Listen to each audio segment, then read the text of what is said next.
Welcome back to Mediabistro.com's Media Beat. We're here again with Simon Marks, the incoming president and CEO of MacNeil-Lehrer Productions, which does the PBS Newshour. And recently, the Newshour merged its digital and television reporting staffs. What was the reasoning behind that change? We needed to do more with less, frankly. As you know, budgets are always a major issue, particularly in the public television realm. So we had to address the fact that we wanted to create more original journalism while doing so at a time of budgetary pressure. But also because it made sense. We, like many other news organizations, when the web was first created, had set up an online newsroom. It was actually in a different building than our broadcast newsroom. We had ended up with two separate, disparate staffs. One staff focused entirely on the online news hour. The other staff focused entirely on the broadcast. So what we decided it was high time to do was to integrate those two staffs, put them all in one newsroom, make sure that specialist staffs from the website and the broadcast were seated together. I mean, it sounds like a no-brainer, but there are many organizations that have found themselves in this position because people, when all this began, weren't altogether sure how does online interact with the broadcast operation. Integration allowed us to embrace platform neutrality. So teams, when they go into the field now, no longer go into the field thinking, I'm going into the field to produce material for the online news hour, I'm going into the field to produce material for the broadcast. It's a really integrated experience, both in-house and increasingly on the road. The broadcast benefits from the fact that there are more people in the field engaged in multi-disciplinary approaches to life. They're able to shoot, they're learning to edit on Final Cut Pro, and that contributes more material into the pot. So it really has been a very successful integration for us, and we're still learning and practicing and perfecting as we go. Yeah. And you're calling it a digital newsroom now. Is that something that was specifically worked for you guys, or are we going to see this across all the networks at some point? I can't imagine that it will ever make sense for anyone in the future to to create a newsroom that isn't serving multiple platforms. Do you think that the way that the NewsHour has built has made it a little more nimble now with this digital transition? I think we're much more nimble, I mean, without criticizing the way things were. I think we are more nimble than we were before, and we are learning from each other. A few days after we actually created this new integrated newsroom, unfortunately, the Fort Hood shootings took place. And there was a wonderful moment in the newsroom where all the broadcast journalists did what broadcast journalists are trained to do. They all reached for the phone and started dialing, trying to find out what was going on. And we kind of looked behind us and turned around, and all the online people were calmly sitting there, typing and clicking away.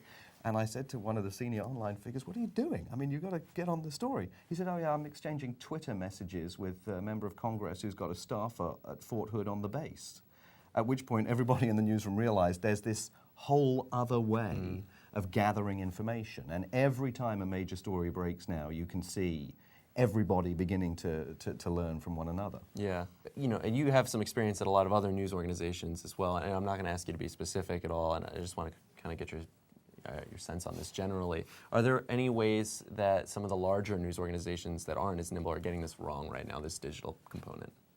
I don't know that... I think we're all exploring. I mean, if there was an easy answer to all of this, we'd just simply be learning. We'd take the regimen and implement it.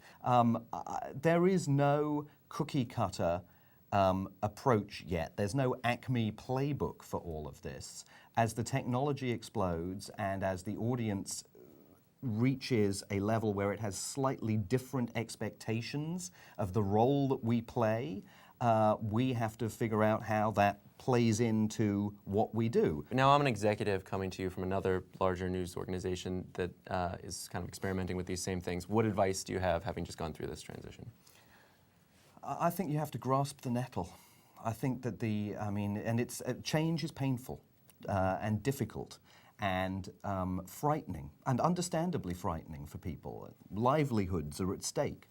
But change is inevitable, and you can change and still honor the core values that drive you every single day, the core values that first attracted you to get into this business. So you have to know your identity as an organization. Everything else then, I think, follows fairly organically and naturally. Yeah.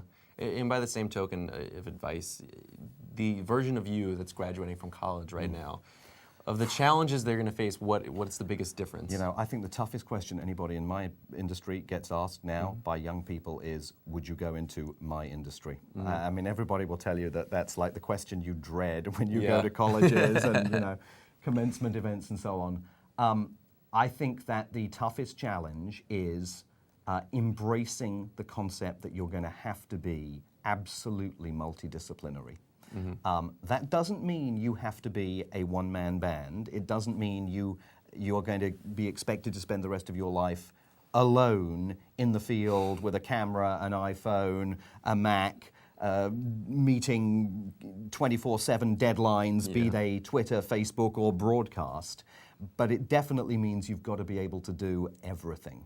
And that makes this exciting and challenging, but it also makes it difficult. You've got to embrace that multidisciplinary move now. Yeah. Okay, excellent. That's great advice.